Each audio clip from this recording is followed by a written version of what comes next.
양승태 전 대법원장 시절의 새로운 사법농단 의혹이 계속해서 확인되고 있습니다. 오늘은 사법행정권 남용 의혹 특별조사단이 지난 5월 조사 보고서에서 언급했던 문건들 중에 미공개 문건 228건이 추가로 공개됩니다. 관련 수사에 더욱 탄력이 붙을 것으로 전망됩니다. 양지열 변호사와 한 걸음 더 들어가겠습니다. 안녕하십니까? 네, 안녕하세요. 네, 변호사님. 양승태 전 대법원장 사법부가 위안부 피해 할머니들이 일본 정부를 상대로 제기한 소송에까지 관여한 정황이 드러났습니다. 예, 법관은 법대로 엄정하게 판결하면 될 텐데 5가지 시나리오를 만들었어요. 그러니까 어떤 재판이 결과가 어떻게 될 수 있다라는 것을 검토하는 것은 가능한 일입니다. 네. 그런데 문제는 그걸 하는 직책은 따로 있죠. 대법원의 대법관들 밑에 대법재판연구관들이라는 직책이 아예 따로 있습니다. 법원행정처는 인사와 행정을 담당하는 부처인데 그곳에서 이런 시나리오를 만들었다는 것 자체가 이미 어떤 의도가 있지 않았냐 하는 의심을 가질 수밖에 없게 그렇게 만드는 상황인 거고요. 또 말씀하신 것처럼 이 시나리오 내용도 각하를 하거나 기각을 하는 네. 쪽에 더 집중하고 있습니다. 각하라고 하는 것은 아예 이것은 법원에서 따져볼 필요도 없이 재판의 대상조차 되지 못한다는 아주 가장 어떻게 보면 소를 제기한 당사자 입장에서는 최악의 결론이거든요. 그런 것들을 위주로 시나리오를 꾸몄다는 것이 당시 박근혜 정부에서 추진했었던 일본과의 그 손해배상 청구권 네. 합의 문제를 아무래도 의식한 게 아닌가 하는 생각을 할 수밖에 없습니다. 네, 결국 상고법원을 도입하기 위해서 위안부 할머니들의 소송을 거래 대상으로 삼았다 이렇게 볼 수도 있을 것 네, 같아요. 그런 가능성이 충분히 있어 보입니다. 그리고 말씀하신 어떤 5가지 시나리오를 보면 이것을 인용을 했었을 경우에는 네. 일본 정부에서 굉장히 반발할 것이다라는 얘기가 있고 각하나 기각을 했을 때는 또 국민 여론이 따가울 것이기 때문에 그 국민 여론을 무마하기 위해서는 그 자리에서 재판의 결과로 굉장히 일본 정부를 준엄하게 꾸짖는 사실 이거는 아무 법적으로 의미가 없는 제스처일 뿐이지 않습니까? 그런 것들을 시나리오에 집어넣었다는 것은 법대로 법 원칙에 따라 재판을 하겠다는 게 아니라 여론을 신경 쓰고 정부를 신경 쓰는 재판을 고려했던 것이 아닌가 하는 생각을 하는 거죠. 네, 위안부 할머니들의 소송에 앞서서 일제 강제징용 피해자들의 소송에 대해서도 재판 거래 의혹이 있지 않았습니까? 그러니까 일제 강제징용 피해자들 같은 경우는 사실 2012년도에 이미 대법원에서 봤었을 때 네. 1, 2심에서는 피해자들의 손해배상 청구권이 없다고 했는데 2012년에 대법원에서 그게 아니라 강제징용 피해자들에 대해서는 손해배상을 해줘야 됩니다라는 쪽으로 결론을 냈던 겁니다. 그랬죠. 그렇게 해서 다시 항소심으로 돌려보는데 물론 이제 일본 측에서 재상고를 해서 다시 대법원으로 넘어오게 된 겁니다. 그러면 이미 한번 결론을 냈던 대법원인데 그 결론을 내지를 않는 겁니다. 그 이유가 말씀하신 것처럼 상고법원 도입과 관련해서 조금 전에 얘기 나눴던 위안부 문제와 사실 강제징용 피해자 문제는 완전히 쌍둥이 판결이거든요. 한쪽이 과거에 냈던 결론을 뒤집을 수는 없으니까 네. 이번에는 시간 끌기라는 발견된 문건에 따르면 절차적 만족감이라고 하는 그런 방법을 채택을 해서 뻔한 결론을 가지고도 최근까지도 결론을 내지 않고 있다가 불과 며칠 전에야 대법원에서 전원하부처에 넘겨서 판단을 내리겠다라고 지금 얘기를 한 상황이죠. 네. 부산 법조비리 사건 무마 의혹에 대해서도 앞서 전해드렸는데 네. 서울 고등법원의 현직 부장판사가 새롭게 수사선상에 올랐다고 합니다. 이건 어떤 의혹들입니까? 지금 일단 부산 법조비리라고 하는 게 결국 이제 부산에 있는 건설업체 네. 정모 씨가 부산 현지에 있는 부장판사, 문모판사와 결탁을 해서 재판에 영향력을 행사했고 상당한 이익을 얻었다. 그리고 그 과정에서 술집이라든가 음주 같은 거, 골프 같은 거 접대를 받았다는 내용 아니겠습니까? 근데 그것도 충격적이지만 사실은 그러한 사실을 법원에서 일찌감치 파악을 하고도 당시 문모 판사가 정권 실세와 어떤 연결이 있다, 친분이 있다는 이유 때문에 그거를 또 상고법원 도입하는데 지장이 될까봐 덮으려 했다는 건데 네.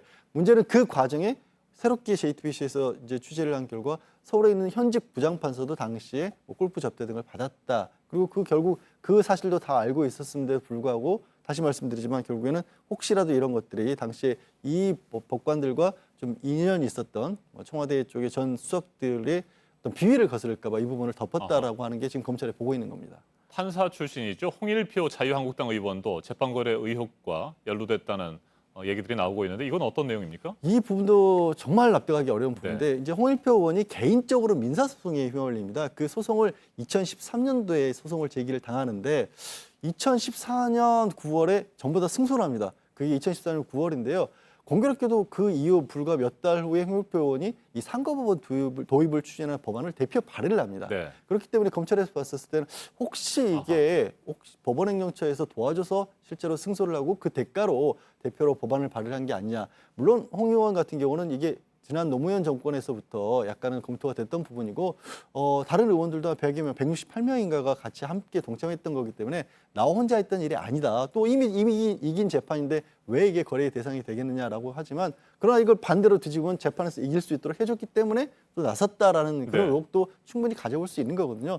무엇보다 이 내용에 대해서도 법원행정처에서 검토를 했다는 겁니다. 왜 개인의 민사소송을 법원행정처에서 그것도 1심 법원에서의 재판을 검토를 하죠. 그 자체로 검찰의 수사 대상이 되기에 충분한 상황이라고 저는 봅니다. 네, 관련 항소심이 2년 10개월이나 걸렸고요. 꽤 길게 걸렸던 거고요. 예. 자, 홍 의원의 경우에 일부 패소로 결론이 났었습니다. 이 부분에 대해서도 어떤 뭐 양승태 사법부에 의도가 있었던 것 아니냐 얘기들이 나오고 있어요. 그러니까 이게 어떻게 보면은 2년 10개월이라는 시간이 과연 항소심에 필요를 했었을까? 왜 그렇게 필요했었을까?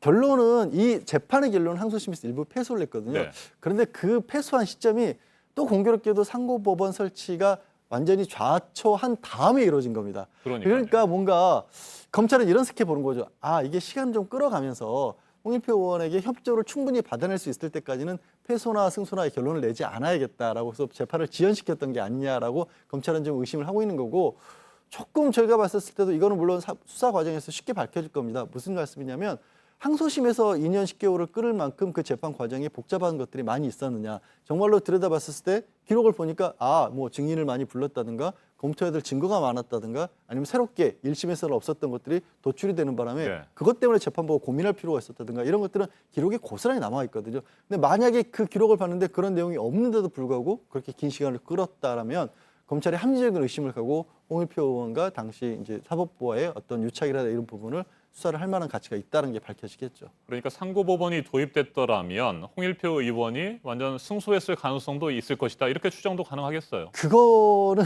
뭐 이제 그때 상황에서 너무 가정이기 때문에 알 수 없습니다만은 지금 하여튼 검찰은 그런 의도를 가지고 보고 있는 겁니다. 그냥 홍일표 의원의 어떻게 보면 상고법원 법안이 완전히 발의가 좌절됐기 때문에 네. 더 이상은 직접적인 관여를 할 수 없었다. 그렇기 때문에 일부 패소로 혹시 좀 불리하게 결론이 난 게 아니냐라는 것까지도 아마 이제 검증을 해야겠죠. 네, 사법농단 의혹 관련 공개되지 않았던 문건 228건이 오늘 공개될 예정입니다. 어떤 네. 내용들이 담겨 있는 일단 문건입니까? 뭐 알려진 바와 같이 지난 법원행정처 간부들 컴퓨터를 통해서 이제 키워드 검색 방식으로 410개의 파일들을 찾아내지 네. 않았습니까?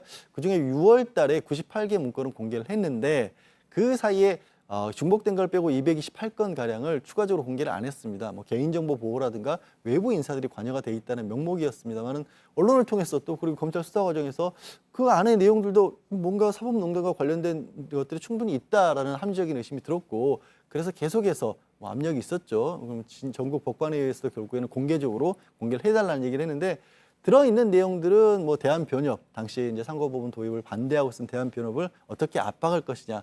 특히 당시 대한변협 회장에 대해서 개인적인 문제까지도 거론을 하고 있었고 또 그럼 국회는 상고법원 설치를 위해서 어떤 작업을 할 것이냐 뭐 거점 의원들을 마련을 하고 누구를 설득적으로 한다든가 이런 내용들이 들어있다라는 얘기도 있고요. 이정인 의원처럼 당시 정권 실세였던 사람의 면담 결과 같은 것들도 정리가 돼 있는 것으로 그렇게 알려져 있습니다. 네, 사법농단 의혹에 대해서 특별 재판부를 설치한다는 논의도 시작이 됐는데 이건 어떻게 전망하십니까?